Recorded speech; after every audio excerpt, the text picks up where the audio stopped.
संस्कृत जुड़ा है इससे। जी। संस्कृत उनको कहा जाता है, या संस्कृत उसका नाम है जिसमें दोष न हो। संस्कृत शब्द का अर्थ होता है दोष रहित, जिसमें दोष ना हो, दोष ना आने पाए। और उसी संस्कृत से बना है यह संस्कार।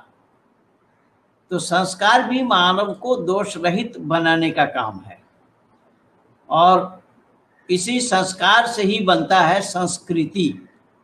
संस्कृति भी इसी से बनती है।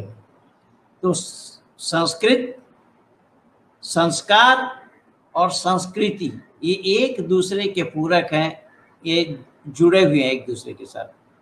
और मानव मात्र के लिए एक घर परिवार से लेकर के संपूर्ण राष्ट्र तक, जैसा उदाहरण के रूप में आज संपूर्ण दुनिया देख रही है अफगानिस्तान की तरफ। अफगानिस्तान में जो हो रहा है वो लोगों के आंख से छुपी हुई नहीं है, लोगों के नजर से छुपी हुई नहीं है, लोगों के सामने है। तो लोग अनायास ही यही कहते हैं कि अरे इस तरीके से ये लोग उद्यम मचा रहे हैं, इनके माँ बाप ने इनको कोई संस्कार नहीं दिया क्या? किसी भी बुराई में मानव लिप्त हो तो फौरन उनके माँ बाप पर ही उंगली उठाएंगे कि माँ बाप ने इन्हें कोई संस्कार नहीं दिया। तो संस्कार शब्द का अर्थ क्या निकला? संस्कार शब्द का अर्थ यही निकला, दोष से निकाल कर गुणमय बना देना, या अपने जीवन को गुणमय बना लेना, यह है संस्कार। और सबसे बड़ी खुशी की बात यह है कि मैं आज बोल रहा हूं सत्य संवाहक में। परमात्मा की असीम अनुकंपा है। लोग तो कहते हैं सत्य के बारे में कि सत्य बोलना चाहिए, लेकिन लोग सत्य बोलने में असमर्थ हैं। और जहां तक बात सत्य की है, ऋषि दयानंद ने अपने सत्यार्थ प्रकाश को प्रारंभ करते ही लिखा है, सत्यम वदिष्यामि ऋतम वदिष्यामि। लेकिन वो बात केवल हमारे भारत भर में कोर्ट कचहरी तक ही सीमित रह गया है। कोर्ट कचहरी में कोई गवाही देने के लिए जाते हैं तो वहां पर जो जिस मत का मानने वाला है उस ग्रंथ में उसको हाथ रख करके उससे कहलवा जाता है, जो कुछ भी बोलूंगा सच बोलूंगा, सत्य के सिवा कुछ नहीं बोलूंगा, जबकि वहां बोला जाता है सारा झूठ। ऋषि दयानंद ने इसको मना किया। इसीलिए ऋषि दयानंद ने जो शन्नो मित्रा संवरुणा शन्नो भवत्तरियमा जो मंत्र दर्शाए हैं, उसी मंत्र में ही ऋषि ने साफ दिखा दिया है कि इस मंत्र में आया है सत्यम वदिष्यामि ऋतम वदिष्यामि। और इस बात से ये पता चल जाता है कि ऋषिवर देव दयानंद कितने सत्य प्रिय थे। उन्होंने अपने अमर ग्रंथ का नाम भी सत्यार्थ प्रकाश रखा है। कैसे सत्य संवाहक है, तो सत्य संवाहक का तात्पर्य उसी सत्य अर्थ के प्रकाश से ही है। सत्य का संवाहन तो लोग करना नहीं चाहते। सत्य के नजदीक आए नहीं तो संवाहन क्या करेंगे? यानी सत्य के नजदीक लोग आए ही नहीं तो सत्य का संवाहन क्या करेंगे? तो इसीलिए मैं आपको धन्यवाद देता हूं देव जी कि परमात्मा की असीम अनुकंपा है कि आपने इस चीज को जानने का, समझने का प्रयास किया है, और प्रयास करके उसे केवल अपने पास तक सीमित नहीं रखा, अपितु मानव समाज में उसे उजागर करने का प्रयास किया है कि हम संवाहन करेंगे इसका। जो गुरु जी, जैसे कि अभी आपने संस्कार के बारे में बताया, तो एक भ्रांति या कहें कि कुछ जानकारी का अभाव, इस वजह से बहुत लोग संस्कार और जो वो 16 संस्कार हमारे वैदिक धर्म में कहे गए हैं, बताए गए हैं, उनको ना समझते हुए संस्कार का केवल इतना अर्थ समझते हैं कि हमको संस्कारित होकर के अपना जीवन यापन करना चाहिए। हाँ तो और वो संस्कारित जो होंगे कहाँ, और संस्कारित होंगे कहाँ से, जी मैं आ रहा हूँ ना उस पे। जी वही जी जी 16 जी संस्कार हमारा हमारा 16 ही है, जी ना जी 15 जी है ना 17 है। जी तो उस पर मैं आ रहा हूं, मैं तो ये जी जी भूमिका के रूप में दे रहा हूं कि असल में ये सत्य का संवाहक क्यों है। जी जी जी जी और ये सत्य जो संवाहन कर रहे हैं, इसका जी ताल्लुक कहां से, इसका संपर्क कहां से है, मैं तो उसी कड़ी को जोड़ जी रहा हूं जी बिल्कुल बिल्कुल जी कि हमें ये मिला कहां से है, हमारे पास आई है कहां से। तो सारा खजाना ऋषियों ने हमें ये दिया है, और ऋषियों ने बताया है कि मानव जीवन को सफल बनाना ही एकमात्र कार्य है, और मानव जीवन सफल बनाने के लिए संस्कार अनिवार्य है। और यही कारण बना कि संस्कार शुरू कहां से हुआ है, संस्कार शुरू हुआ है गर्भाधान से। जी तो संस्कारित पिता ना हो, संस्कारित संतान कहां से बनेंगे। एक छोटा सा उदाहरण दे रहा हूं मैं, और ये दुनिया जानती भी है, लेकिन दुनिया इसकी चर्चा नहीं करती, इस पे अमल भी नहीं करती। अब यहां देखिए, मैं जीते जागता प्रमाण आंखों देखा हाल बता रहा हूं। आंखों देखा हाल मैं ये बता रहा हूं कि अभी अफगानिस्तान में जो हो रहा है, पूरी दुनिया देख रही है। वहां पर क्या है, राजगद्दी की लड़ाई है, राज को पाने की लड़ाई है। और इन लड़ाई में इन लोगों के इतिहास को देखेंगे, चाहे वो बाप को बंदी बनाया गया हो, भाई को कत्ल किया गया हो, किसी तरीके से राजगद्दी को हथियाना है, राजगद्दी पर दखल करना है, राजगद्दी पर बैठना है। लेकिन ये संस्कार क्या है, इस संस्कार को देखने के लिए वहां संस्कारित किया हुआ पुत्र, जिनका नाम मर्यादा पुरुषोत्तम राम, वहां से देखना पड़ेगा। जब मर्यादा पुरुषोत्तम राम के विमाता, जबकि दुनिया जानती है कि पिता का आदेश नहीं था, विमाता का आदेश था, क्या करना, 14 वर्ष के लिए जंगल जाना होगा। विमाता का आदेश का पालन करते हुए वो तैयारी कर रहे हैं। लक्ष्मण जी ने बोला मैं भी चलूंगा सेवा के लिए। भाई तुम्हारे लिए आदेश के लिए तुम क्यों जाओ, आदेश तो मेरे लिए है, लेकिन मानने के लिए तैयार नहीं चले। माता सीता जब सुनती है पतिदेव 14 वर्ष के लिए जंगल जा रहे हैं, तो उन्होंने भी बताई कि जब मैं माँ के यहाँ से चली थी, मेरी माँ ने उपदेश दिया था कि सास ससुर का सेवा करना, पति का सेवा करना, और आप 14 वर्ष के लिए जंगल जा रहे हैं, इस पति वियोग को मैं कैसे सहन करूं। तो क्या चाहती हो, कि मैं भी जाना चाहती हूँ। बोले अरे वहां तो परेशानी है न मालूम, जंगल जा रहे हैं हम, वहां खाना मिलेगा नहीं मिलेगा, भोजन है नहीं है, पानी है नहीं है, कांटा कीचड़ खंदक गड्ढा पत्थर आदि आदि से मुकाबला, मुसीबतों को झेलना। तो माता सीता मानने के लिए तैयार नहीं हुए, चले गए, तीनों आदमी चले गए, जंगल में विचरण कर रहे हैं, यानी राजगद्दी को ठोकर मारी।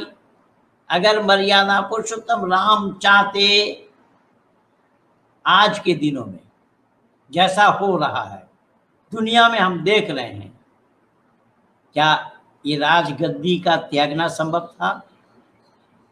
राजगद्दी को त्यागने वाले संस्कारित न हुए होते, ये संस्कार उन्हें न मिलता होता, संस्कार वो न पाए होते, तो राजगद्दी को ठोकर मारना संभव नहीं था। 1-2 दिन के लिए, 14 वर्ष के लिए। अब भरत अपने मामा के यहाँ से जब लौटे, तो उन्होंने घर सुना ही सब बातें, तो माँ तो खुशी मना ली, माँ तेरे राजाभिषेक होना है। आखिर वो भी तो पुत्र राजा दशरथ का ही था, संस्कारित तो वो भी थे। यही संस्कार, और ये संस्कार गर्भाधान से मिलता है, सबसे पहला संस्कार हमारा गर्भाधान। भरत माँ को जो नहीं कहना था वो सब कह डाले, बड़े भाई को मनाने के लिए जंगल पहुंचे। हाथ जोड़ करके अनुनय विनय के साथ कहा कि भ्राताश्री, मेरी माँ की बहुत बड़ी भूल है, गलती है, आप क्षमा कर दीजिए, आप वापस चले चलिए। राम ने बताया कि भाई, मैं तो माता का आदेश का पालन करने के लिए ही आया हूँ, मुझे शौक नहीं था, माता का ये हुक्म था, आदेश था। 14 वर्ष के लिए जंगल जाना है, तो राज बड़ा है मेरा या माँ का आदेश बड़ा है? और इसी का ही नाम गर्भाधान संस्कार है। तो माँ के उदर में ही 3 संस्कार होते हैं। आऊंगा मैं, आहिस्ता आहिस्ता आ रहा हूं। माँ के उदर में ही 3 संस्कार हमारे ऋषियों ने बताया। तो भरत जब वापस आने लगे, राम मानने के लिए, स्वीकारने के लिए तैयार नहीं हुए, तो भरत वहां से चले तो खड़ाओं के लिए आए, राम के पादुका। भरत ने राज गद्दी को संभाला, लेकिन यह अधिकार मेरा नहीं है, इसे याद रखने के लिए उन्होंने राम के पादुका को सामने रखा कि ये मेरे बड़े भाई के हैं, मैं उन्हीं के नक्शो कदम पे चलूंगा। मैं दावा के साथ कह रहा हूं, अब ये दोनों संप्रदाय, जबकि एक ही संप्रदाय के लोग, दोनों गुट वाले आपस में लड़ रहे। वो कह रहे कि मैं बनूंगा राजा, वो कह रहे मैं बनूंगा राजा। वो कह रहा है शासक मैं बनूंगा, वो कह रहा है शासक मैं बनूंगा। लेकिन हमारे यहाँ पर वो बात नहीं है, क्योंकि हमारे यहाँ पर वही संस्कार मिला हुआ है, वही संस्कार। इसलिए हमारे ऋषि मुनियों ने ये बताया है कि गर्भाधान ही पहला संस्कार है। हम क्या लाना चाहते हैं? गर्भाधान क्या होता है? गर्भाधान होता है संतानों का आगमन में तैयारी। तो संतान के आगमन में तैयारी अगर हम करेंगे और संतान आगमन में अगर हमारी तैयारी ना हो, तो आने वाला संतान सही आएगा या गलत आएगा? इसी पर हमारे ऋषि मुनियों ने बल दिया है। और इसी पर बल देते हुए ऋषियों ने कहा है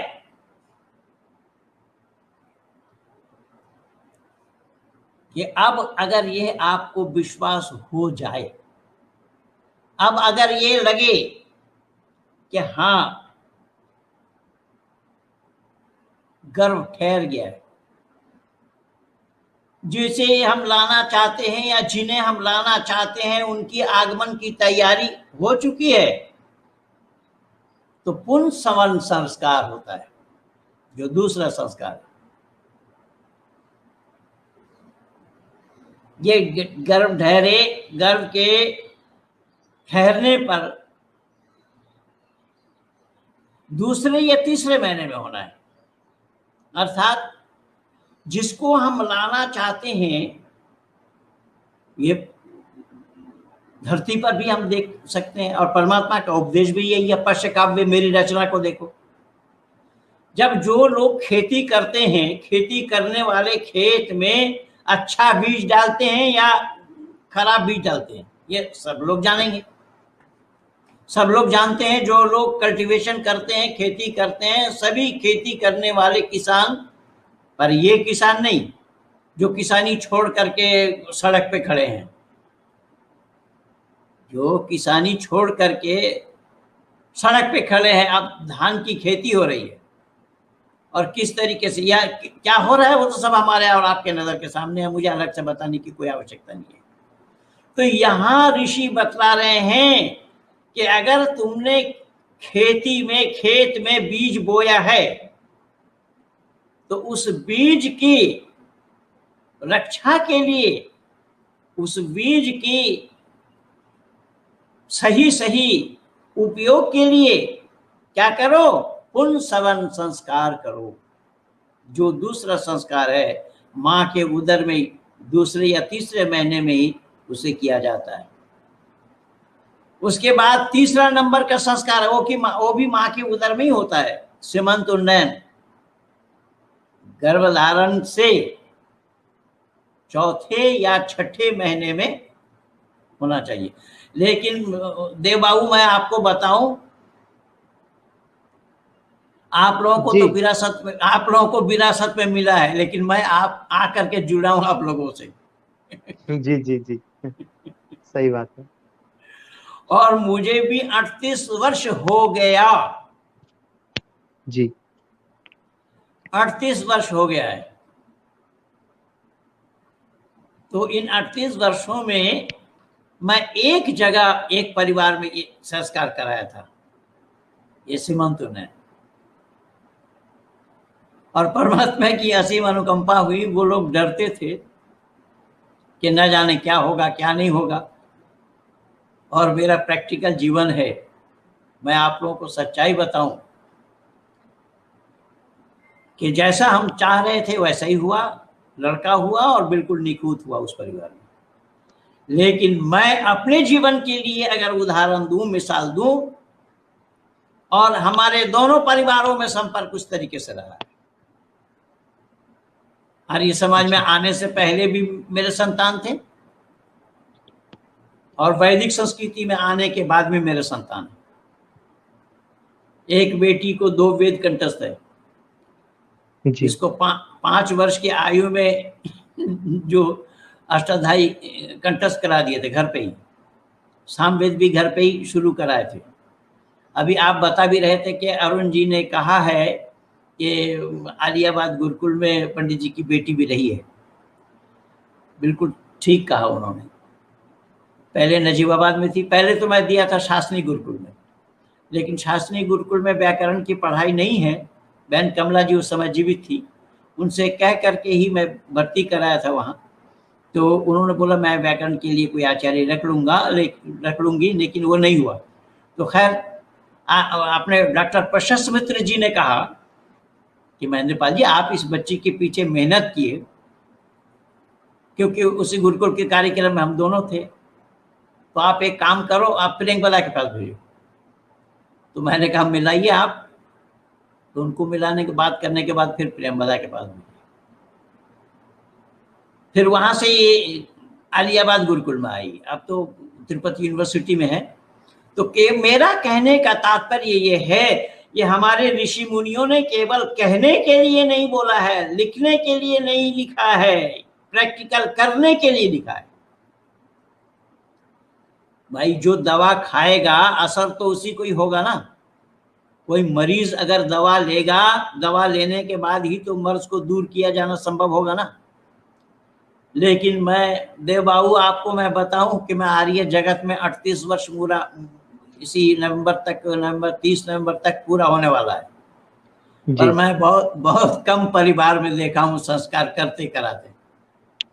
जी अब वहां आहिस्ता आहिस्ता आ रहा हूं मैं, ये देखिए क्या क्या होता है। देखिए ना कि ये सब संस्कार कम होता है, लेकिन केवल अन्नप्राशन का हो गया, नामकरण का हो गया, चूड़ाकर्म कहीं कहीं कर देते हैं। इस तरीके से गिने चुने कुछ संस्कार करते कराते हैं। लेकिन पहले का जो संस्कार है, पहले वाला संस्कार वंचित है। समाज जी समाज वंचित है, समाज वंचित है। और हम दावा करते हैं ये होने का, वो होने का, ये करने का, वो करने का। नहीं, दावा तुम आप करो कि तो काम को किए बिना दावा करो, आप ये कैसे संभव होगा। सही बात। पहले तो हाँ, पहले तो प्रैक्टिकल करना पड़ेगा। इसीलिए ऋषि मुनियों ने सब में प्रैक्टिकल दिया है, प्रैक्टिकल दर्शाया है, प्रैक्टिकल करो। अगर इससे लाभान्वित तो होना चाहते हो तो प्रैक्टिकल करो। तो यहाँ प्रैक्टिकल कम है और थियोरिकल ज्यादा है। प्रैक्टिकल में अगर ये लोग आना चाहते होते तो अभी हम और आप चर्चा कर ही रहे थे, जो समाज की जो दशा है इस पर वाकई में हृदय विदारक घटना है। और आप सत्य के संवाहक ठहरे। जी आपको इस सत्य को आगे तक पहुंचाना है। इसलिए भाई मैं अपने तरफ से भी रिक्वेस्ट कर रहा हूं श्रोतागणों से कि इस चैनल को सब्सक्राइब जरूर करें, आइकन बेल दबाना ना भूलना, जिससे कि ये संपर्क हम सबका कायम रहे। तो मैं ये निवेदन कर रहा हूं कि इस चैनल के बारे में मैं बताऊं, चैनल की में संवाहक, सत्य संवाहक चैनल का नाम है। लोग सत्य को जानना ही नहीं चाहते, सत्य का संवाहन कहां से करेंगे, सत्य को औरों तक कैसे पहुंचाएंगे? सत्य को औरों तक पहुंचाने के लिए खुद को पहले जानकारी चाहिए ना। तो जानकारी किए बिना सत्य का पहुंचाना कैसे संभव होगा? और वो जानकारी इस चैनल के माध्यम से दी जा रही है।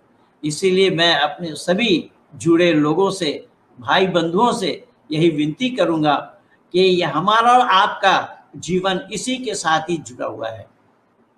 सत्य ऋषि दयानंद हमें धरोहर के रूप में दिया है। और ऋषि ने कहा, क्या कहा देखिएगा, सत्य को बोलना और बुलवाना, असत्य को छोड़ना और छुड़वाना मैं अवश्य समझता हूं। अर्थात सत्य अपने आप में बोले कोई बहुत बड़ी बात है। सत्य तो लोग बोलना ही नहीं चाहते, इसलिए मैं बोला ना, सत्य तो केवल कोर्ट कचहरी तक ही सीमित रह गया है। यहाँ सत्य तो बोलना ही नहीं चाहते। और ऋषि कह रहे हैं खुद बोलो तो बहुत बड़ी बात है, पर बोलने से बात बनेगी नहीं, बुलवाना। और हमारे इस चैनल के माध्यम से उसी सत्य का संवाहन हो रहा है। उसी सत्य को उजागर करने में यह समय लगाया जा रहा है कि लोग इस सच्चाई को जाने, सच्चाई के नजदीक आए। सच्चाई को जाने बगैर सच्चाई पर अमल कैसे करेंगे?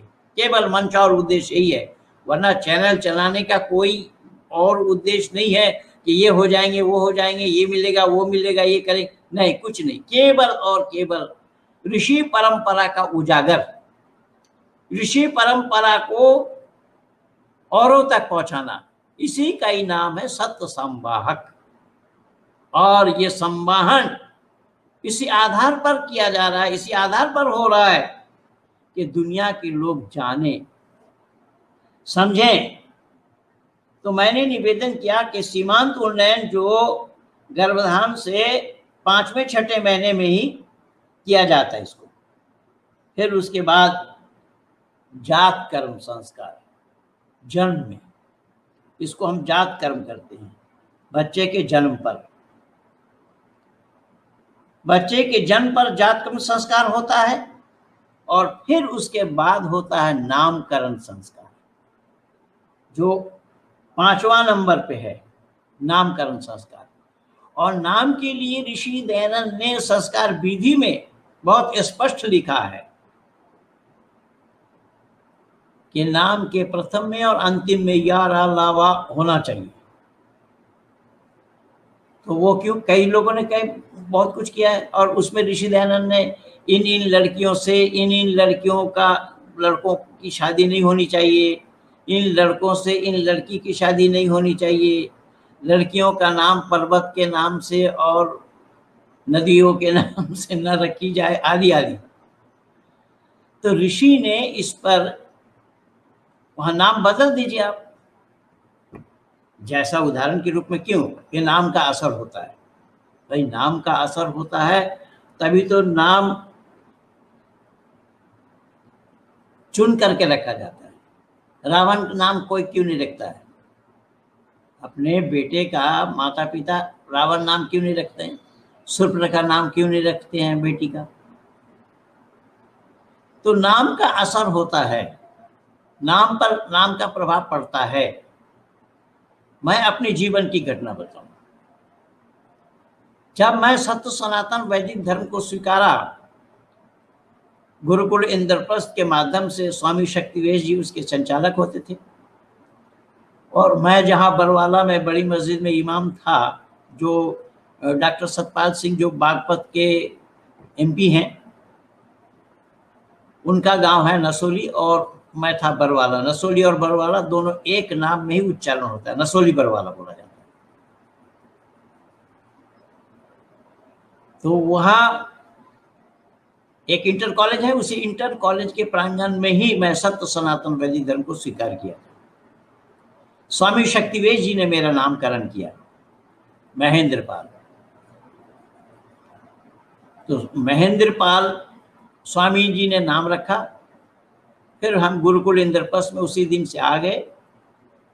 कुछ दिनों के बाद स्वामी शक्तिवेद जी मुझे अपने साथ ले गए 7 नंबर जंतर मंतर जनता दल के कार्यालय, जिसके पीछे स्वामी अग्निवेश का कब्जा किया हुआ है, वहां ले गए और मेरा परिचय कराया। वो पहले तो अपनी बात जो थी उन लोगों को क्यों मिलने गए थे वो सब बात तो किया, हम लोग बाहर बैठे थे। तो फिर आए बाहर तो मेरा परिचय कराया कि स्वामी जी मैंने इनको बरवाला के बड़ी मस्जिद में इमाम थे, वहां से मैं इनको वैदिक धर्मी बनाया और इनका नाम महेंद्र पाल रखा। अग्निवेश मैं अपनी पुस्तक में लिखा हूँ ये सारा, जो मेरी पुस्तक है मस्जिद से यह चला के, और उस पुस्तक में लिखा हूँ ये पूरी घटना। अग्निवेश ने कहा नहीं, महेंद्र पाल का क्या मतलब, आप महबूब अली बन करके काम करेंगे, महबूब अली ही नाम ठीक रहेगा, और जो नाम आपका था उसको बदलने की आवश्यकता नहीं है, और इसी नाम से आप काम करेंगे।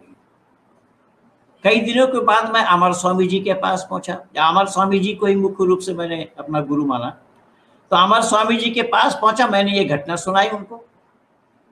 तो अमर स्वामी जी ने कहा कि ठीक है, स्वामी शक्तिवेद जी गए थे उनके पास, तो वो अपना निजी कार्य से गए थे, पर उन्होंने जो आपके लिए कहा है वो ठीक नहीं कहा, वो वैदिक धर्म को जानते ही नहीं है। ये मेरे शब्द नहीं है, ये बात तो अमर स्वामी जी के हैं। अमर स्वामी जी आर्य जगत में शास्त्रार्थ महारथी कहलाए एक मूर्धन सन्यासियों में से ठाकुर अमर सिंह।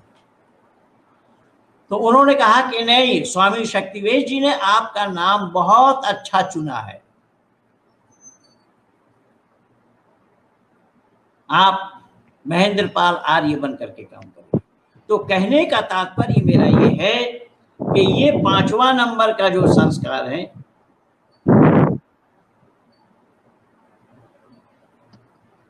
क्या कुछ गड़बड़ लग रहा है? नहीं।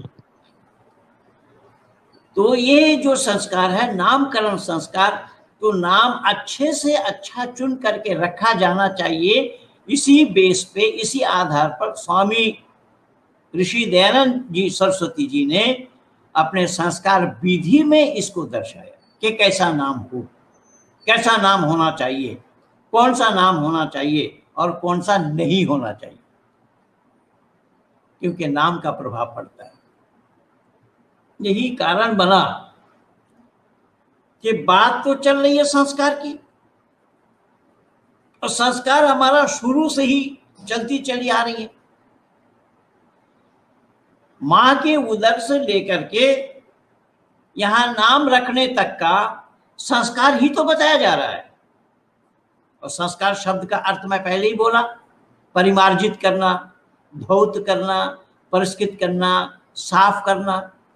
तो बार बार गंदगी होती है और बार बार उसको साफ किया जाता है। अब बच्चा जब तीसरे चौथे महीने के हो जाए तो उसको हवा में निकालना आदि आदि, इसको निष्क्रमण संस्कार कहते हैं। तो वायु के साथ उस बच्चे के शरीर का संयोग बनाना, एटमॉस्फेयर के साथ बच्चे का शरीर का संयोग बनाना। जैसा उदाहरण के रूप में कि हम लोग जहां रहते हैं, हम लोगों के साथ और जो लोग लद्दाख में रहते हैं उन लोगों के साथ क्लाइमेट के फर्क होने के कारण उनके दिनचर्या और हमारी दिनचर्या में भी, उनके रहन सहन में हमारे रहन सहन में भी अंतर है। हम उस सर्दी को सहन नहीं कर पाएंगे। तो उस एटमॉस्फेयर में जो संतानें उत्पन्न होती हैं, वो संतानों को उस क्लाइमेट में या उस एटमॉस्फेयर में वो उसको सहन कर लेते हैं, उसमें वो सहन करने की क्षमता उसमें हो जाती है। और इस संस्कार में ही वही बताया जा रहा है कि बच्चा जब तीसरा चौथा महीने का हो जाए तो क्लाइमेट के साथ उसका संपर्क बनाओ। कई बार लोग एतराज करते हैं, यद्यपि उस पर बहुत जवाब दिया गया है। ऋषि दयानंद लिखते हैं सूर्य में भी बसते हैं। तो कई लोगों ने आपत्ति की, ऋषि दयानंद के ऊपर आक्षेप किया। अब सूर्य में भी लोग बसते हैं, ये कैसे संभव होगा? और ऋषि दयानंद ने इसका हवाला दिया है कि सूर्य बसु है, और बसु उसको कहा जाता है बसईतीता सा बसु, यानी जहां बसते हैं उसका नाम बसु होता है। अब यह अंदाजा लगाइए कि उस क्लाइमेट में जो पैदा हुआ, उस वातावरण में जो पैदा हुआ, जन्म लिया, तो क्या उसको उससे सहन करने की क्षमता नहीं होगी? जैसा मैं लद्दाख का उदाहरण दिया, लद्दाख का प्रमाण दिया कि हम लद्दाख में जाकर के नहीं रह सकते, लेकिन हमारे भारत माँ के लालों को देखिए, फौजों को देखिए, फौजियों को देखिए, किस तरीके से वह वो काम कर रहे हैं, किस तरीके से रह रहे हैं। कई बार हमारे प्रधानमंत्री और रक्षा मंत्री आदि आदि भी चले जाते हैं, तो कितनी तैयारी के साथ उनको जाना पड़ता है। अब उस क्लाइमेट में जो लोग रह रहे हैं, वहां पर भी तो माताएं संतान जन्म दे रही या नहीं? तो वो माता जो संतानें जन्म दे रही हैं, उस जन्म लेने वाला जो शिशु है, जो बच्चा है, वो बच्चा उसको सहन करता है या नहीं करता? ठीक इसी प्रकार से जो सूर्य बसु है, वहां पर जब लोग बसते हैं, उस बसने वालों में, उस क्लाइमेट में जो संतानें जन्म लेंगे, वो संतानों में भी उस क्लाइमेट को सहन करने की ताकत हो जाती है। जैसे एक छोटा उदाहरण ऋषि दयानंद के जीवन से देता हूं। किसी अंग्रेज अफसर ने ऋषि दयानंद से कहा कि तुम नंगे बदन घूमते हो, लोगों के घर के माल मारते हो, खाते हो, इसलिए तुम्हारे शरीर की कोई आवश्यकता नहीं, कपड़े की आवश्यकता नहीं,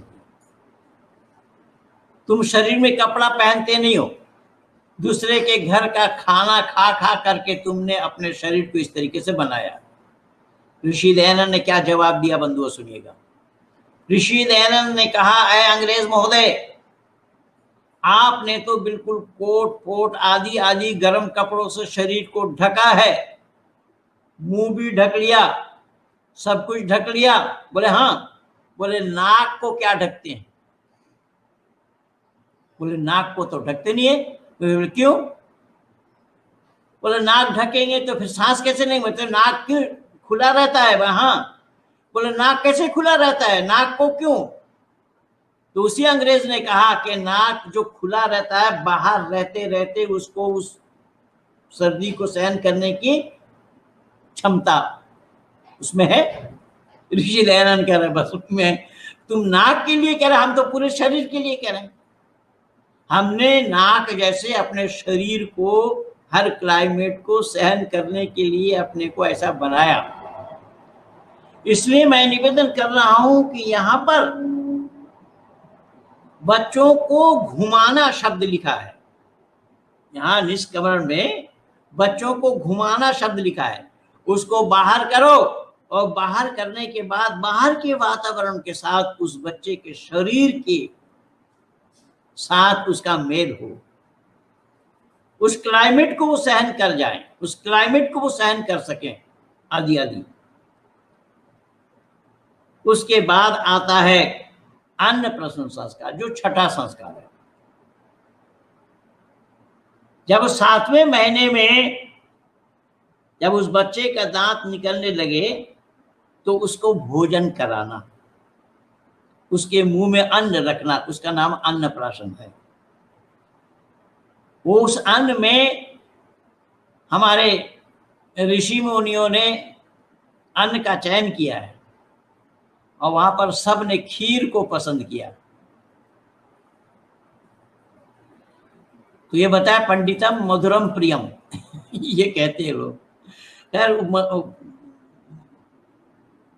मीठा तो सबको पसंद होगा, पंडित क्यों, वो अपंडित भी खाएंगे तो वो भी पसंद होगा उसको भी। तो यहाँ पर हमारे ऋषियों ने कहा है कि उस बच्चे को ऐसा अन्न दो जिससे उसको हजम करने में परेशानी ना हो, खूब सॉफ्ट।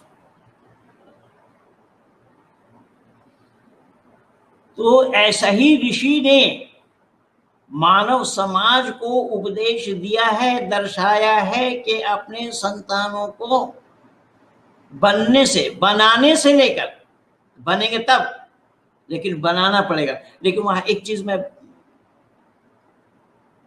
छूट गया मेरे से, जब बच्चा जन्म लिया ना तो उसके जीभ में शहद से ओम लिखने की बात है। उस बच्चे की जीभ में ओम लिखने की बात है, उसके कान में ये कहना होता है तुम वेदवसी, ये होता है। लेकिन मैं बहुत कम परिवार में देखा हूं, इसीलिए मैं विस्मृत भी हो गया। ये करते हुए बहुत कम परिवार में देखा हूं, आर्य परिवार में भी बहुत कम होता है। क्योंकि आर्य समाज के विद्वान केवल प्रचार करने तक ही है, वो कोई कर रहा नहीं कर रहा है, खुद कर रहे नहीं कर रहे, उससे कोई मतलब नहीं है। इसीलिए तो हमारे आर्य समाज में होता क्या है, आर्य समाज में ब्रह्म यज्ञ सबसे पहला यज्ञ है, ब्रह्म यज्ञ का प्रचार नहीं होता है। लेकिन देव यज्ञ जो दूसरा यज्ञ है उसका प्रचार होता है, उसके प्रचार में लोग कंपटीशन भी करते हैं। तो यहां मैंने निवेदन किया कि उस बच्चे के छठे सातवें महीने में जब बच्चा का दांत निकलने लगे तो उस बच्चे के मुंह में उस अन्न को रखना होता है जो अन्न हजम करने में उसको कोई परेशानी, कोई दुविधा, कोई असुविधा ना हो, आराम से वो बच्चा उसको हजम कर सके। ये सातवां संस्कार था। अब देखिए, संस्कार पर संस्कार, संस्कार पर संस्कार, 7 नंबर तक आए। और कहां से संस्कार दिया जा रहा है? जन्म से। उस बच्चे के जन्म की परिपाटी, जन्म की प्रक्रिया, जन्म के आधार पर उसे के साथ एक एक एक एक एक एक करके यहाँ पर उसको संस्कारित किया जा रहा है, परिमार्जित किया जा रहा है, सिखाया जा रहा है, बताया जा रहा है। क्यों? कि ऐसे बताए हुए बच्चे, ऐसे सीखे हुए, जानकारी लिए हुए बच्चे आगे बिगड़ने नहीं पाएंगे। आज का जो परिवेश है, आज का जो माहौल है, आज का माहौल बिल्कुल खराब है। लेकिन घर में अगर हम संस्कार करते हैं, संस्कार देते हैं और संस्कार दे करके उसको हमने तैयार किया है, तो हमारा बच्चा बिगड़ने में समय रहेगा। यानी बुनियाद अच्छी होनी चाहिए ना, बुनियाद है, ये बुनियाद है, फाउंडेशन है। तो बुनियाद अगर अच्छी हो तो बिल्डिंग आपको ऊंचा करने में कोई परेशानी थोड़ी नहीं है। लेकिन बुनियाद अगर खोखला हो, बुनियाद में खोखलापन हो, तो बिल्डिंग कैसे बनाएंगे आप? तो ये बुनियाद दी जा रही है मानव समाज को, मानव निर्माण की बुनियाद। ये मानव ने, मैं तो कई बार कहा हूं कि आज लोगों ने यहां वहां ये फैक्ट्री, वो फैक्ट्री, वो फैक्ट्री, वो फैक्ट्री, न मालूम क्या क्या बना लिया। लोगों ने यहां तक बनाया कि एक देश में बैठे बैठे संपूर्ण दुनिया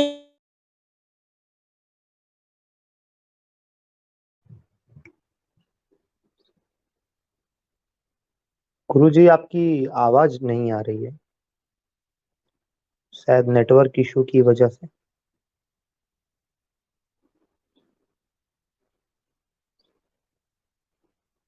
गुरुजी, आपकी आवाज नहीं आ रही है। दर्शकों, क्या आपको गुरुजी की आवाज आ रही है?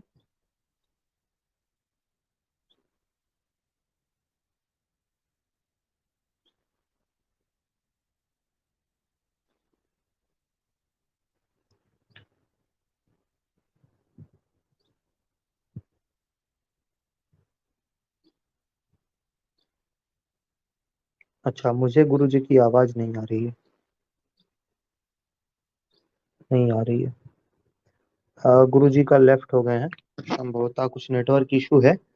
मैं उन्हें पुनः जोड़ने का प्रयत्न करता हूं और आप सबसे निवेदन करता हूं कि आप लोग लाइव को शेयर अवश्य करें, ताकि अधिक से अधिक लोग संस्कारों के बारे में पंडित महेंद्र पाल जी द्वारा जान सकें कि संस्कार क्या है।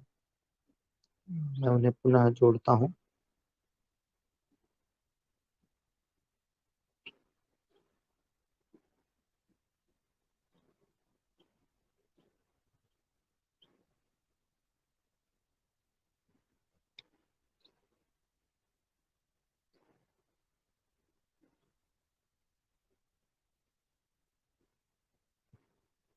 बैकग्राउंड में तो अभी उनका नहीं आया है। क्या पता क्या समस्या हुई है।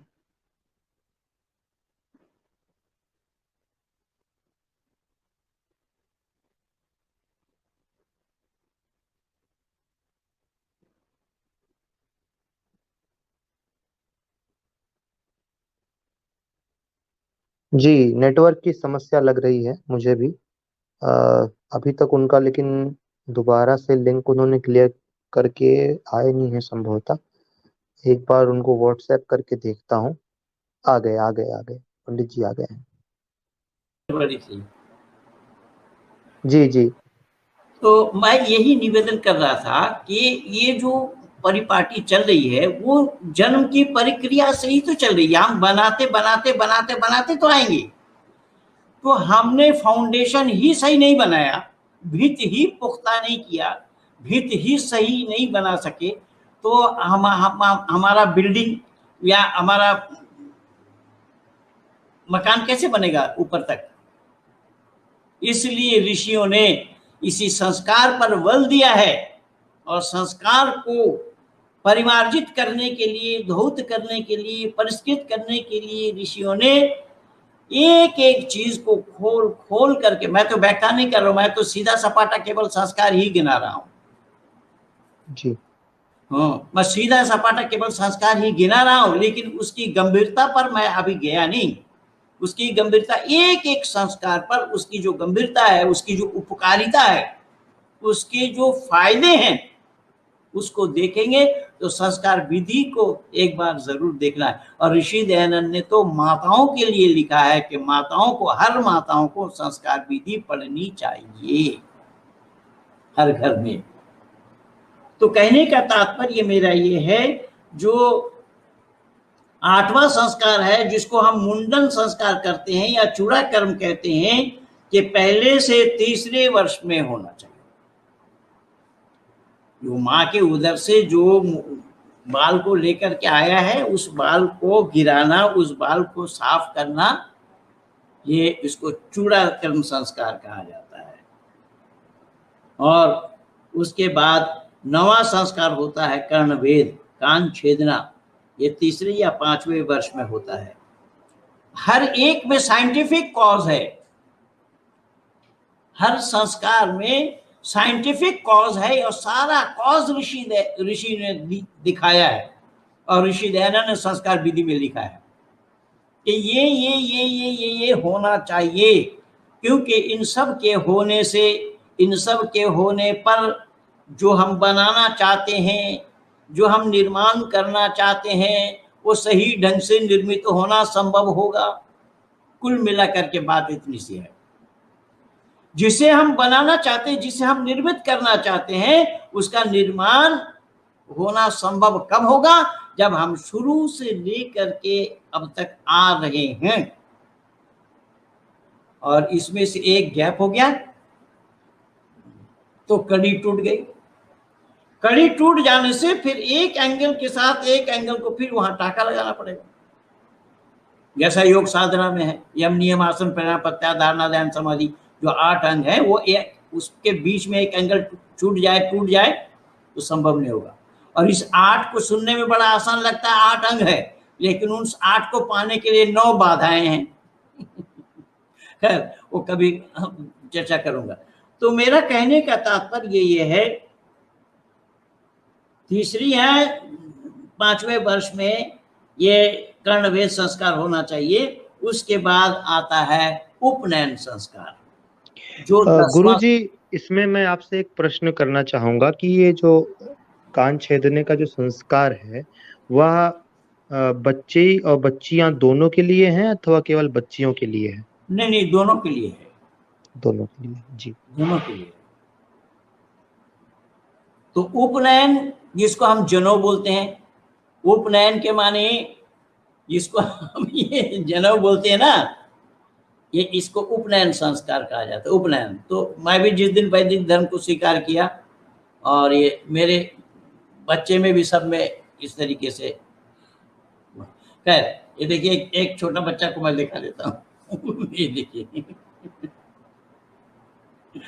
है। तो कहने का तात्पर्य मेरा यह है, ऋषि कह रहे हैं कि उप और नयन, उप माने सामने, नयन के माने आंख। आंख के सामने क्या है कि 3 धागा है, देखने में धागा है, सूतली है, सूत्र है, और व्याकरण के आधार पर सूत्र के बिना उसका पूरा होना संभव नहीं है। सूत्र पहले है, तब हम स्टेशन तक पहुंच जाएंगे। जो विशेष करके सीआईडी विभाग में या इस तरीके के जो और विभाग है उस सब विभाग में काम करते हैं, तो उन लोगों को भी सूत्र होना चाहिए। वो सूत्र के बगैर वहां तक वो नहीं पहुंच सकते। तो ये सूत्र इसका, इसीलिए इसका एक नाम और है, ब्रह्म सूत्र भी बोला जाता है। ब्रह्म सूत्र इसलिए बोला जाता है कि ये ब्रह्म के साथ मानव को संपर्क साधता है, संपर्क साधने के लिए सहायक है। तो कैसा पता लगा कि ये बिना जनों वाला कोई गलत काम करेगा तो लोग कहेंगे चलो छोड़ो, जो पागल है कर दिया। लेकिन एक जनोधारी गलत काम करे तो लोग देखो देखो देखो, उस पर उंगली करते, देखो देखो देखो, ये उपनयन भी पहना है और ये गलत काम कर रहा है। तो उस गलत काम से कौन बचा रहा है? उपनयन। गलत काम से कौन बचाया? ये जनेऊ। इसलिए यजोपवितम परमम पवित्रम शब्द आया वहां पर। आयुष समग्रम प्रतिमुंच शुभ्रम शब्द आया उसमें। तो खैर, कहने का तात्पर्य मेरा यह है कि एक संस्कार के साथ एक संस्कार इस तरीके से जुड़ा हुआ है, एक संस्कार के साथ एक संस्कार इस तरीके से मिला हुआ है। तो ये सब इसमें ऋषि ने 8वें, 11वें, 12वें वर्ष में लोगों को किया है। पर कुछ लोग यहाँ पर आक्षेप करते हैं, कुछ लोग कहते हैं कि शूद्रों को नहीं है। ऐसी बात नहीं है, शूद्रों को भी है, शूद्रों को भी उपनयन दिया जाता है। क्योंकि शूद्र कौन है? शूद्र माँ के उदर से तो पैदा हुआ नहीं, क्योंकि माँ के उदर से शूद्र पैदा हुआ, लेकिन उसको सिखाया, बताया, पढ़ाया जाता है। उससे शास्त्र में आया है, जन्मना जायते शूद्रा संस्कारा दुई उच्चते। जन्म से हर कोई शूद्र पैदा। शूद्र माने होता है अनजान, शूद्र माने होता है कोरा, शूद्र माने जिसको कुछ भी नहीं आता। तो माँ के पेट से कौन सीख करके आएगा? इसीलिए शूद्र बताया गया। उसको दुनिया में जानकारी लेनी पड़ती है या देनी पड़ती है। तो इसलिए मानव में साधारण और नैमित्तिक दोनों ज्ञान है ना। साधारण ज्ञान और नैमित्तिक ज्ञान, दोनों ज्ञान ही मानव को कराना पड़ता है। तो जो सिखाने पर ना सीखे, पढ़ाने पर ना पढ़े, उसके साथ प्रयास करने पर ना हो, तब वो सेवा के काम में लगे। इस तरीके से ब्राह्मण के 6 गुण है। ब्राह्मणों के लिए बताए, वो वेद पढ़े पढ़ावे, यज्ञ करे करावे, दान दे दान ले, ये 6 गुण ब्राह्मणों का है। अब ब्राह्मण उसको भी कहा जाता है ब्रह्म जानाति स ब्रह्मण, जो ब्रह्म को जानता है। तो ब्राह्मण समाज का प्रतिनिधित्व करने वाला है, समाज का अगुवा है, समाज का दिशा निर्देश करने वाला ब्राह्मण है। तो ब्राह्मण तो वही होगा ना जो जानेगा। पर ये लोग तो गाली दे रहे हैं, ये हाथी वाले ब्राह्मणों को गाली दे रहे हैं, पर ये जानते नहीं है, ये तो अंधकार में विचरण करेंगे। ब्राह्मण वो है जो रास्ता बताता है। तो रास्ता बताएगा कौन? जो जानेगा। बिना जानकार आदमी रास्ता बताएगा तो डूबेंगे नहीं हो। तो इन लोगों के लिए तो बात यही चल रही है ना कि डूबेंगे हम, डूबोगे सारे। ये सारे को डुबोने में लगे हुए हैं। इसलिए पूरा आपका लखनऊ हाथी से भरा हुआ है। और पिछले दिन चुनाव में चुनाव आयोग को हाथी को ढकने का आदेश देना पड़ा। खैर, उधर मैं नहीं जा रहा हूं। तो कहने का तात्पर्य मेरा ये है, ये सारा काम ऋषि मुनियों ने हमें दिया है, हमें बताया है कि तुम किसी और योनि में नहीं हो, मानव योनि में आए हो। तो मानव योनि को बहुत कर्म कहां से कर्म करते करते आने के बाद तब मानव योनि प्राप्त होता है।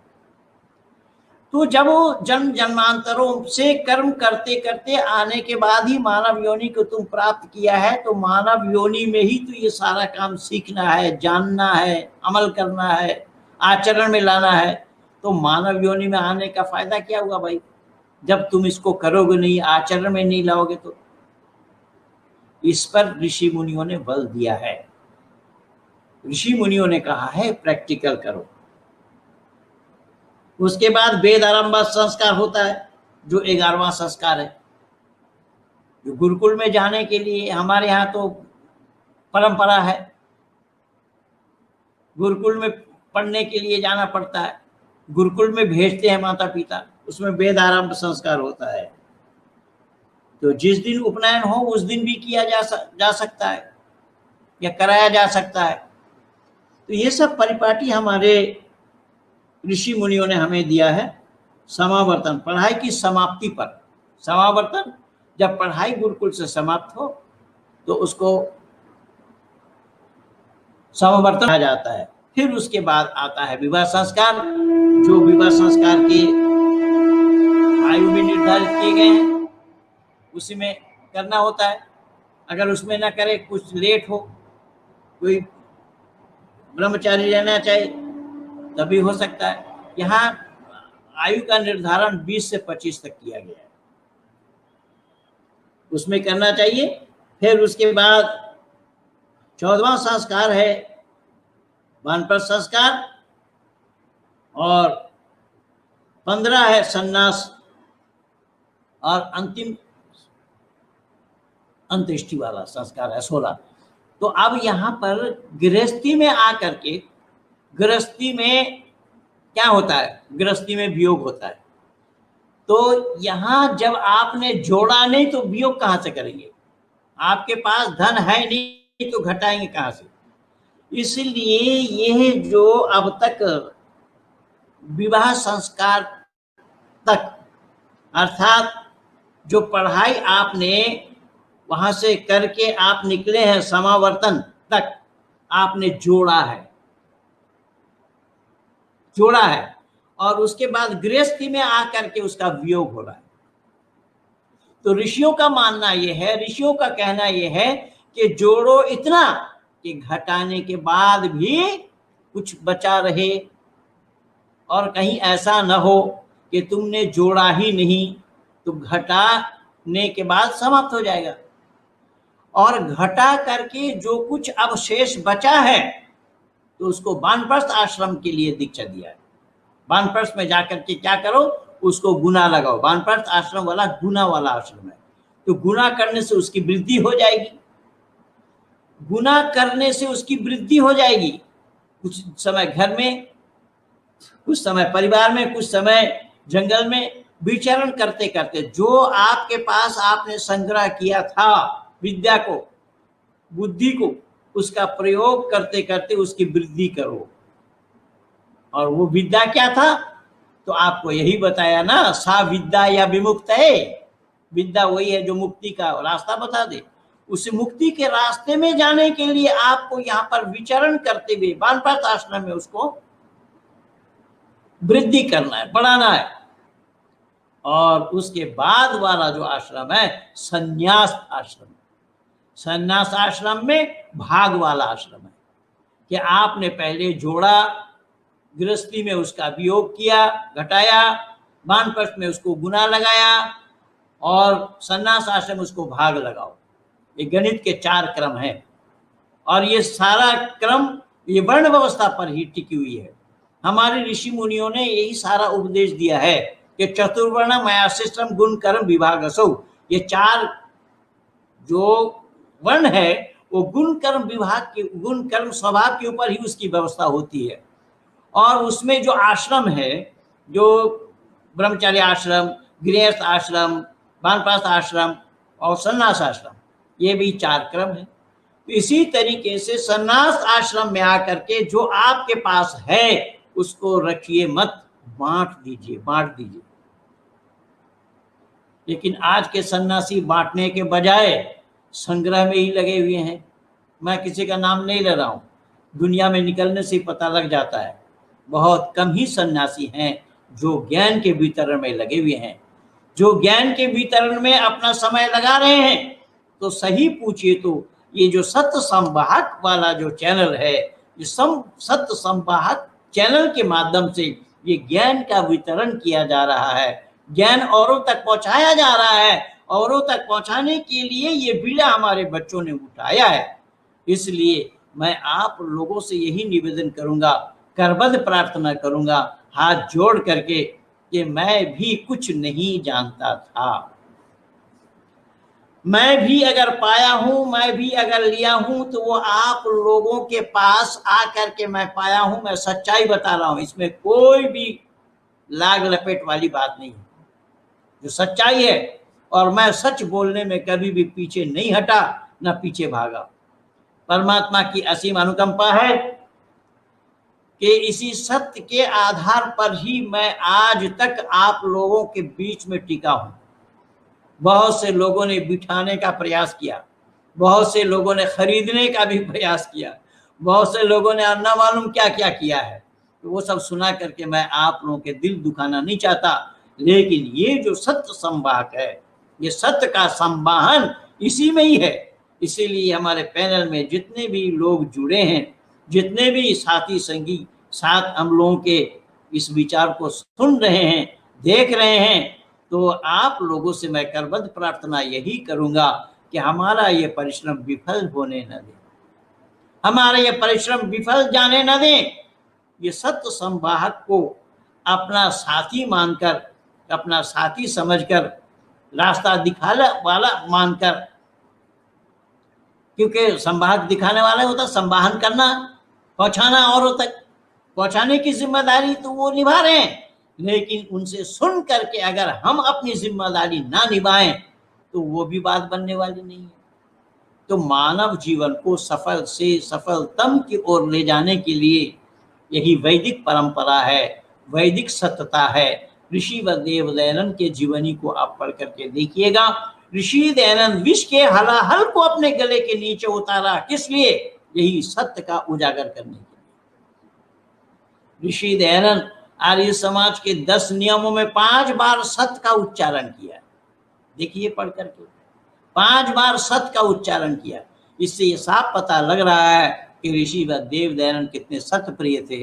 जब ऋषि के हम लोग अनुयायी ठहरे तो क्या हमारे लिए परम कर्तव्य बन जाता है कि तो सत्य संवाहक के साथ जुड़कर सत्य का संवाहन करते हुए अपने जीवन को सफल बनाएं, औरों के जीवन को भी सफल बनाने का प्रयास करें, तो परिश्रम सफल हो जाएगा और ये चैनल का भी चलाना सार्थक होगा।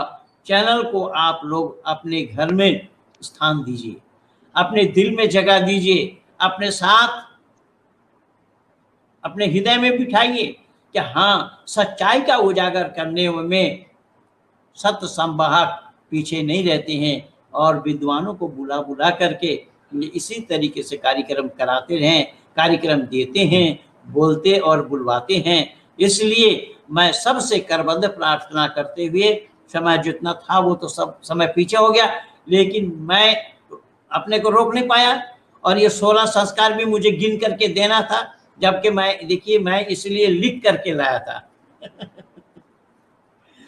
कि एक एक संस्कार, हाँ, एक एक संस्कार की उपकारिता क्या है, उसका साइंटिफिक कॉज क्या है, हमारे ऋषि मुनियों ने क्यों क्यों बताया है, ये मैं सारा इसके लिए लिख करके लाया था कि ये सब सुनाऊंगा। लेकिन मौका मिला कि फिर आगे कभी इस पर चर्चा करेंगे।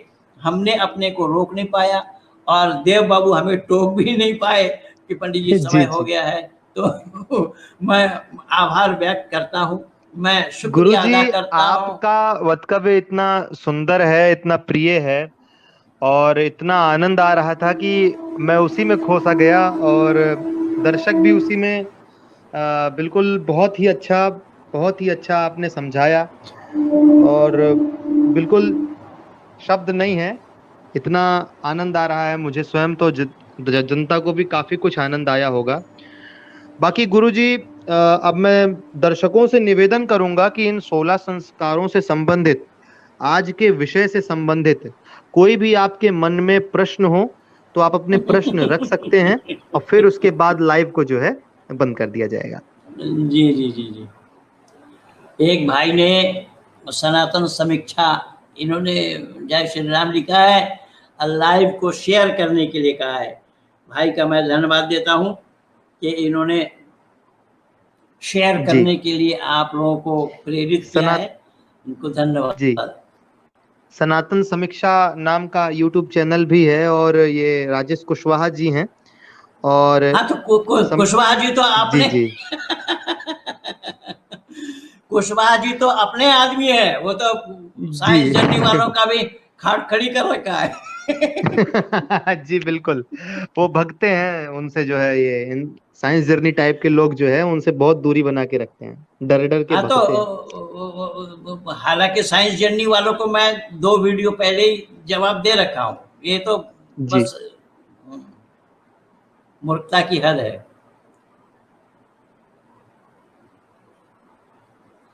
नहीं नहीं, हमारे आभार, ये गलत बात है राहुल बाबू, ये गलत बात है। हमारी आभार क्यों, आभार अगर व्यक्त करना हो तो देव जी का आभार व्यक्त करिए, सत्य संभाग चैनल का आभार मत करिए कि उन्होंने मेरे से कांटेक्ट किया और कहा कि पंडित जी मैं चाहता हूं कि, तो मैंने कहा बिल्कुल, आप सत्य का संवाहक है और सत्य को औरों तक पहुंचाते हैं, तो भला मैं पीछे क्यों रहूं, आपके जी साथ जुड़ूंगा। तो राहुल बाबू, धन्यवाद देना है तो हमारे चैनल को धन्यवाद दीजिए। ये चैनल इसी तरीके से जन जन तक पहुंचाए, जन जन के हृदय को छुए, ये हमारा चैनल उस सत्य को दुनिया वालों के बीच में आकर दुनिया वालों के हृदय को छू जाए, हमारा ये चैनल ऐसा बन जाए, इसलिए गुरुजी, धन्यवाद एक दीजिए। नीला पहाड़ करके इनकी आईडी का नाम है, इन्होंने प्रश्न किया है कि गुरुजी मैं एक शूद्र हूँ, हमारे संस्कार के बारे में बताइए। तो इनको आप क्या कहना चाहते हैं? अभी तक तो आप ही के संस्कारों के और बारे में बता रहे थे गुरुजी। अब तो मैं जी इन्होंने अपने आप को शूद्र क्यों माना, मैं ये नहीं जानता हूँ। जी इन्होंने अपने आप को शूद्र क्यों लिखा, क्यों माना, ये मैं नहीं जानता हूँ। लेकिन हमारे यहाँ शूद्र वो है जो कोरा है, माँ के उदर से जब बच्चा आया तो वो अनजान था, अनजान की माने होता है शूद्र। तो पढ़े लिखे बड़े हुए इतना सब कुछ जानने के बाद भी अपने को आप शूद्र कह रहे हैं आप, तो ये गलत है। और यही शूद्र जो कि उसका क्या नाम है, वो चंद्रशेखर रावण, जी चंद्रशेखर रावण वो कह रहा है कि कुरान में कोई एक गलती दिखा दे तो मैं उसका गुलामी करूंगा। उसी दिन ही मैं वीडियो बना करके दिया, आज तक उस मूर्खानंद का दर्शन नहीं है, वो बकवास करता रहता है। इसीलिए आप ये दिमाग से निकाल दीजिए कि आप शूद्र क्यों और कैसे हैं। आप शूद्र नहीं हैं, आप ब्राह्मणों के साथ जुड़े हुए हैं, ब्राह्मणत्व को आप अपने जीवन में उतारने का प्रयास कर रहे हैं, तो कहां शूद्रता रह गई आपकी, शूद्र कहां जी हो गया। जब आप हमारे चैनल में जुड़ करके इस सच्चाई को जान रहे हैं, इस सच्चाई को सुन रहे हैं और समझने का भी प्रयास कर रहे हैं, तो आपको संस्कारित करने की हमें आवश्यकता कहां है। आप तो संस्कारित हैं बाबू, आप संस्कारित हैं, खाली आचरण में लाना है। इसलिए बहुत सारे भीम आर्मी वालों को मैं वैदिक धर्मी बना चुका हूं अब तक, और कलकत्ता, बंबई, दिल्ली आदि और भारत के कई प्रदेशों में, आपको शायद यकीन नहीं होगा। इसलिए मैं जगदीश निवेदन जी जगदीश कटारिया जी पूछ रहे हैं कि हम आर्य परिवार में जन्म लेने के बाद भी सही आर्य नहीं बने, परंतु एक मौलवी, क्या कमी रह गई, कृपया बताएं। क्या इसका संगत कारण असर है, क्या इसका कारण संगत है? जगदीश बाबू, मैं धन्यवादी हूं आपका कि आपने इस सच्चाई को लिख करके उजागर किया है। ये केवल आप लोगों की कंजूसी है, ये परिवार के लोगों की भी कंजूसी है, अपने घर को संस्कारित करते नहीं है। वही तो संस्कार की चर्चा अब तक हुई है कि घर को हमें बनाना है पहले, तो घर को बनाने के बजाय ये लोग दुनिया को बनाने लगे। तो किरणवंत विश्व आर्यम कहते हैं, किरणवंत विश्व आर्यम के लिए क्या पहले अपने घर को नहीं बनाए, वो विश्व के अंदर में घर नहीं है, तो ये घर को छोड़ करके आप और दूसरों को आर्य बनाना चाहते हैं, वो संभव नहीं होगा। इसलिए वहां पर जो मंत्र आया है वो उसका भाव ये है कि वहां पर शब्द है इंद्रम वर्धंतु अप्तुरः अपघ्रांतु आरावणा किरणवंतु विश्वमार्यम, ये शब्द आया वहां पर। तो वहां पर पहला शब्द क्या बोला, इंद्रम वर्धंतु अप्तुरः, इंद्र की वृद्धि, इंद्र माने धन संपत्ति है, इंद्र के माने परमात्मा ही है, परमात्मा को ही इंद्र कहा गया। तो यहाँ देश काल परिस्थिति के आधार पर अर्थ को लेना होता है। तो यहाँ पर इंद्र की वृद्धि कर, इंद्रम वर्धन्तु अप्सुरा, एक शब्द आया है कि इंद्र की वृद्धि करो। क्यों? कि तुम्हारे पास धन न हो तो धर्म की रक्षा भी नहीं कर पाओगे। धर्म की रक्षा के लिए भी धन चाहिए। अपघ्रांतु आरावना, क्योंकि इन आरावन तत्वों को नष्ट करने के लिए भी धन चाहिए। इन आरावन तबकों को समाप्त करने के लिए भी धन चाहिए। धन के बगैर किया जाना संभव नहीं है। जब आपके पास धन हो, आपने उससे धर्म की वृद्धि की, धर्म को जन जन तक पहुंचाया और उस असुर तबके के लोगों को नष्ट किया, तब विश्व को आर्य बना पाएंगे, उससे पहले नहीं। सीधी सी बात है। इसीलिए हमारे यहाँ पर ऋषि मुनियों ने सब कुछ दिया है। अब आर्य समाज के लोग, मैं आपको जगदीश बाबू मैं क्या बताऊं, मैंने अपने आर्य समाज की मेंबरशिप को खत्म कर दिया, खत्म करवा दिया इनके बंदर बाट को देखकर। इसलिए मैं कहीं का मेंबर नहीं हूं, पर आपके हृदय में हूं, आप लोगों के हृदय में रहूंगा, ऐसी में मुझे उम्मीद है। और सीखा मैं आप लोगों से। हमारी परिवार में जन्म लेने के बाद भी सही आर्य नहीं बने। जी, वही प्रश्न है। अच्छा। वो जगदीश जी का ही है। अच्छा, एक और नीला पहाड़ जी ने एक और बात रखी है कि क्या हम अग्निहोत्र और यज्ञोपवीत धारण कर सकते हैं? बिल्कुल बिल्कुल। अभी पिछले 28 तारीख को ही मैं कई परिवार के लड़कों को उपनयन कराया। आपको विश्वास नहीं होगा, बांग्लादेश ढाका यूनिवर्सिटी से एक लड़का आया मेरे पास, मेरे से उपनयन लेने के लिए, जबकि वहां पर भी है, सब कुछ है, सब जगह सब आर्य विद्वान मिलेंगे, लेकिन विशेष करके मुझसे उपनयन संस्कार कराने के लिए वो आया मेरे पास।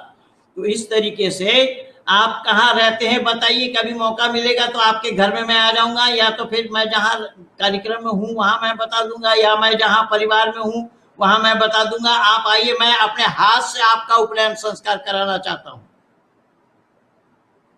हाँ नीला पहाड़ जी।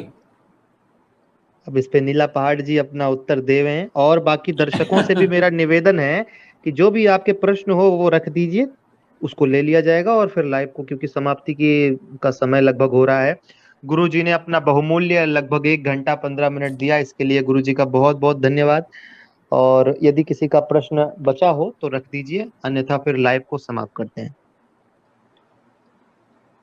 आप नीला पहाड़ जी, अग्निहोत्र आप अगर देव जी के साथ जुड़े हुए हैं, इनके अड़ोस पड़ोस के हैं, तो इनके साथ भी रह करके आप अग्निहोत्र कर सकते हैं, और उपनयन आपका यही करा देंगे। मैं भी प्रयास करूंगा। अगर मेरे टच में आप आ गए तो मैं उपनयन करा दूंगा, और अग्निहोत्र का अधिकारी आपको बनाकर ही रहूंगा, ये मैं वादा कर रहा हूं। कोई शूद्र नहीं है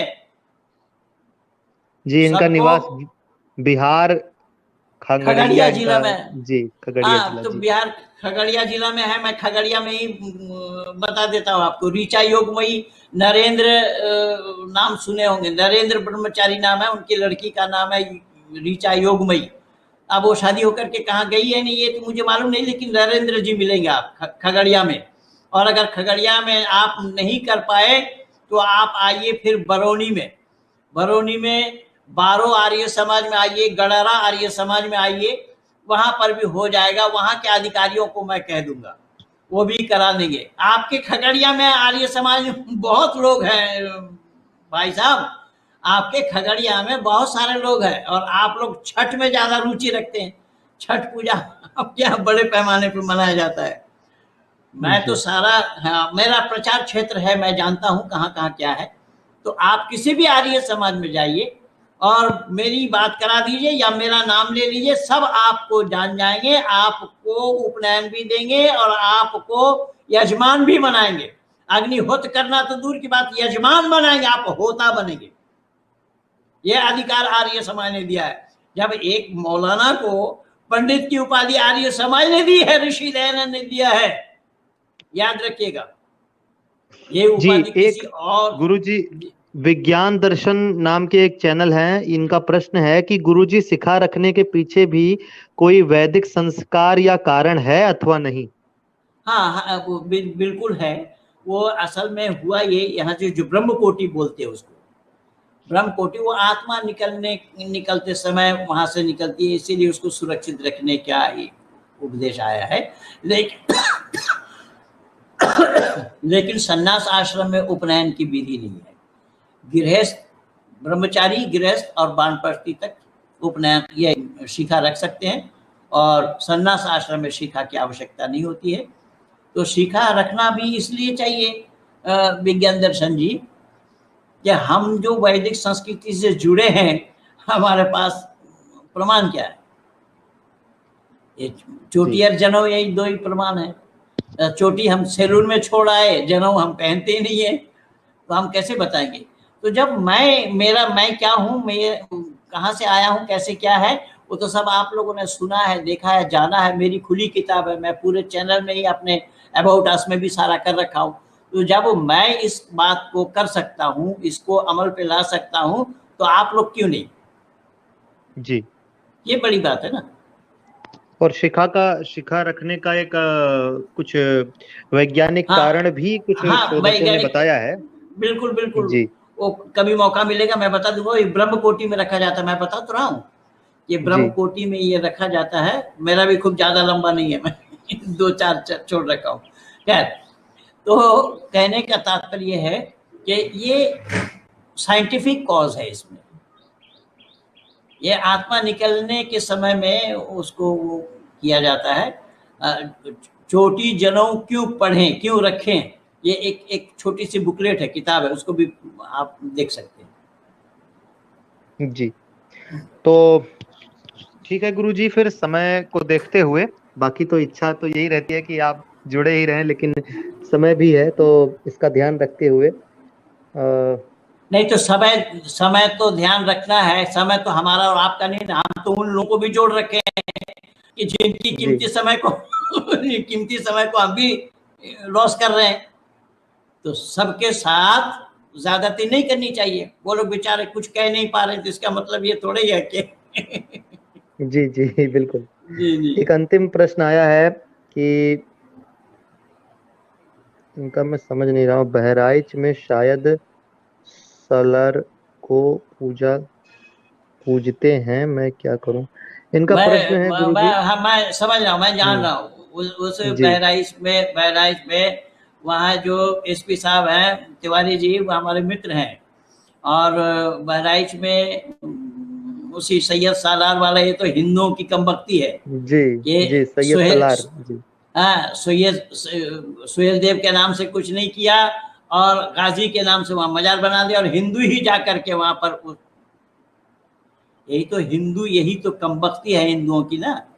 बहराइच में मैं बहुत बार गया हूँ, और बहराइच में जो गांधी मैदान है, चार तरफ मस्जिद है, चारों तरफ उसकी मस्जिद है, और उस मस्जिद के बीच में मेरा कार्यक्रम होता है। जितने लोग आर्य समाज के प्रांगण में, यानी उस मैदान में नहीं रहते, उससे ज्यादा लोग रहते हैं मस्जिदों में, और परमात्मा की असीम अनुकंपा है, पूरा धाक जमा रखा। तो सैयद सालार में लोग जाते हैं हिंदू, तो हिंदू सैयद सालार नहीं, और भी बहुत से जगह जाते हैं हिंदू। अपने देव देवी को पूजने के बाद भी इनकी तृप्ति नहीं होती, ये उस मजार में भी जा पहुंचते हैं जहां पर इनके पिता का कातिल ही सोया पड़ा। जहां इसके पिता का कातिल ही सोया पड़ा है, तो ये हिंदू को कौन बचाएगा? इसलिए सबको मिल करके ये करना चाहिए, ये बंद होना चाहिए। जी, सनातन क्रांति जी ने कहा है कि मेरा प्रश्न छूट गया, तो आपसे निवेदन करूंगा कि आप अपना प्रश्न रख दीजिए, फिर उसी के बाद लाइव फिर समाप्त कर देंगे। तो जो भी सनातन क्रांति जी, आपका कोई प्रश्न हो तो उसको आप